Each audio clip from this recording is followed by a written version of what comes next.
আবুল হাসান আলী নদভী রহমতুল্লাহি আলাইহি দুইটা কথা বলতেন। সফলতার পথ দুইটা, মানজিলে মাকসাদে পৌঁছার রাস্তা হচ্ছে কি দুইটা, একটা হচ্ছে প্রার্থনা আর একটা হচ্ছে সাধনা।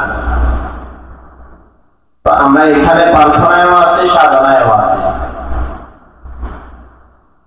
আমরা যারা আগামীকাল বাড়িতে যাব,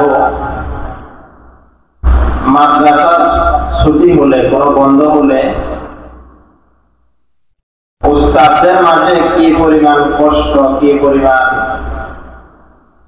কষ্টের মাঝে থাকে সেটা তোমরা এখনো বুঝবা না। যেদিন তোমরা উস্তাদ হবা ওই দিন এই কষ্টটা বুঝবা।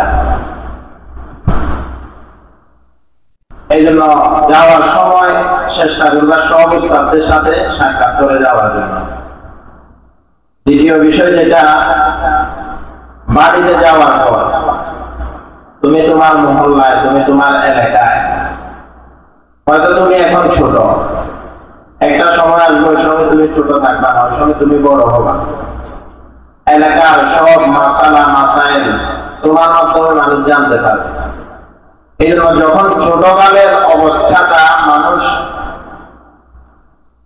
তোমার ছোটকালের অবস্থাটা মানুষের নজরে থাকবে, তোমার প্রতি মানুষের মহব্বত ভালোবাসা বাড়বে। এই জন্য আমাদের উস্তাদরা বলতেন, বাড়িতে যাওয়ার পরে যারা তোমার সহপাঠী থাকবে তুমি তাদের সাথে মিশে তাদের মতো হয়ে গেলে হবে না, তুমি তাদেরকে তোমার মতো করে নিয়ে আসতে হবে। এটা হচ্ছে তোমার সফলতা। আমাদের সময় হয় বিশেষভাবে এই বিষয়টা খেয়াল রাখবা। বেশিরভাগ অভিভাবক এই বিষয়টা বলে যে হুজুর বাড়িতে গেছে সে নামাজ পড়ে না। কেন তুমি নামাজ পড়বে না? তোমার খেলাধুলা সবকিছু ঠিক রাখো, কিন্তু নামাজের সময় হলে তুমি মসজিদে চলে আসো, নামাজ পড়ো, মসজিদে বসে কিছুক্ষণ কোরআন তেলাওয়াত করো। দর্শি কিতাবাদি না করলে বিভিন্ন গাইডে দর্শি আমাদের আকাবিদের বিভিন্ন রেসালা জীবনীগুলা পড়ো, এগুলা পড়ার দ্বারা ফায়দা আছে।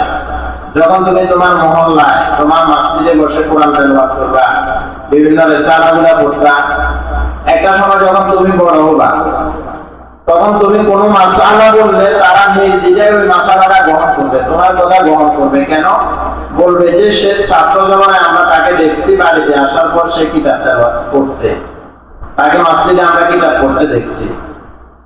কিন্তু তুমি যদি এগুলোর সাথে তোমার সম্পর্ক না থাকে, তুমি বড় হইছো, একটা মাসালা বলছো, মানুষ সহজে মাসালাটা গ্রহণ করে না, বলে যে তোমাকে তো দেখছি কই কিতাবাদির সাথে তোমার সম্পর্ক নেই, তুমি সমাজের বকারের ছেলেদের সাথে চলাফেরা করছো।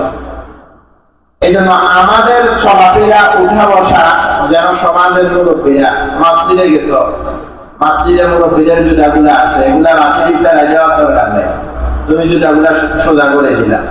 মসজিদের মধ্যে ময়লা হয়ে গেছে, ইমাম সাহেবের দিকে তাকিয়ে থাকার দরকার নেই, তুমি ঝাড়ু জানিয়ে মসজিদ ঝাড়ু দিয়ে দিলা।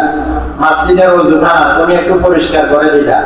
মসজিদের বাথরুমের মধ্যে একটু ময়লা তুমি একটু পরিষ্কার করে দিলা। এগুলা করলে একটু রেজায় মাওলা আল্লাহ সন্তুষ্টি আছে, সাথে সাথে মানুষের অন্তরে যে তোমার জায়গা করে নেওয়া, স্থান করে নেওয়া, এটা সহজে হয়। এই জন্য সবাইকে বলবো বাড়িতে যাওয়ার পর যেন আমরা এগুলোর মাঝে থাকি। আল্লাহ আমাদের সবাইকে তাওফিক দান করুন।